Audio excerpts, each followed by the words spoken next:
السلام عليكم. النهاردة هنعمل مع بعض وصفة سهلة ومش تاخد وقت كتير في المطبخ. هي بيكاتا اللحمة، هنقدمها مع رز ابيض وممكن تعملي كمان خضار سوتيه. الصوص بجد رهيب وتسوية اللحمة مظبوطة جدا. شوفي الفيديو للاخر، ولو عجبك الفيديو دوسي لايك، ولو اول مرة تشوفي قناتي اعملي اشتراك وفعلي زر الجرس عشان يوصلك كل جديد. تعالوا نبدأ وصفتنا بقى. عشان البيكاتا اولا بتاعتك تطلع حلوة ومستوية حلوة قوي، لازم تكون قطعية اللحمة بتاعتك شريحة بسمك رفيع، يعني بتقولي للجزار يجيب لك حتة انتركوت او فلت.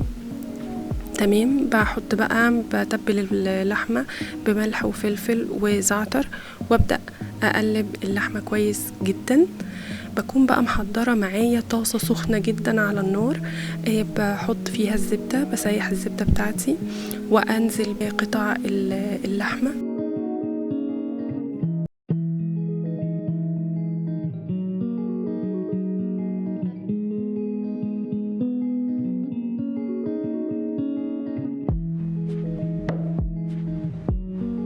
وتبدأ تاخد لون، انزل عليها بروزماري وابدأ اقلبها على الوش التاني اهو كده. هبدأ اقلبها، بصوا اللون بتاعها بدأ اللحمة تاخد لون معانا ازاي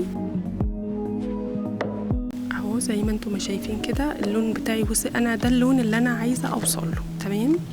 هكون بقى خرجت اللحمة كده في طبق واشيله لوحده كده. احنا بدأنا نعمل زي ما قلت لكم صوص البيكاتا. بكون بقى الطاسه بتاعتي حاطه فيها قطعه من الزبده، برضو بمسحهاش ولا اي حاجه عشان لون البصله بتاعتي يبقى حلو. وهكون بنزل ببصله مقطعه صغير، هتاخد لون اللحمه زي ما انتم شايفين كده. يا دوبك تدبل انزل عليها بفصين من الثوم المفرومين. هنا طبعا نزلت بكوبايه من المشروم، وللاسف انا ما لقيتش مشروم فريش فجبت المشروم المعلب. وهنا نزلت بشويه فلفل اسود. هنزل بعد كده بمعلقتين كبار من الدقيق وابدا اقلب كده لغايه ما اللون بتاع الدقيق يروح خالص. هنزل بقى بكوبايتين من شوربه اللحمه اهو، بسيبها تغلي غلوه اهو كده. الصوص بتاعي بدا يتقل اهو. هنا لقيت ان هي محتاجه شويه ملح، فزودتها سنه ملح بسيطه. وبعد كده نزلت بكوبايه من كريمه الطهي، بتعمل طعم حلو قوي للصوص. الصوص ده بيغلي غلوه وانزل عليه بقطع اللحمه اللي احنا كنا شايلينها. بتبدأ تغلي غلوة واغطي عليها واغطيها لغاية ما اللحمة بتاعتي توصل للسوى الحلو اللي احنا. وبعدين اللحمة اصلا ما بتاخدش سوى لانها قطعية ناعمة كده، ما بتاخدش سوى.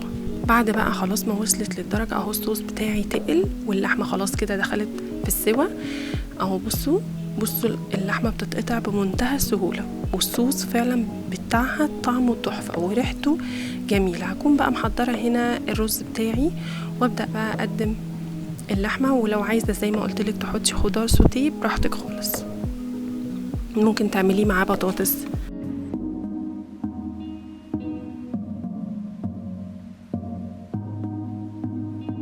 هنزل بقى فوق اللحمة، انزل اهو بالصوص والمشروم، بيبقى شكلها جميل قوي.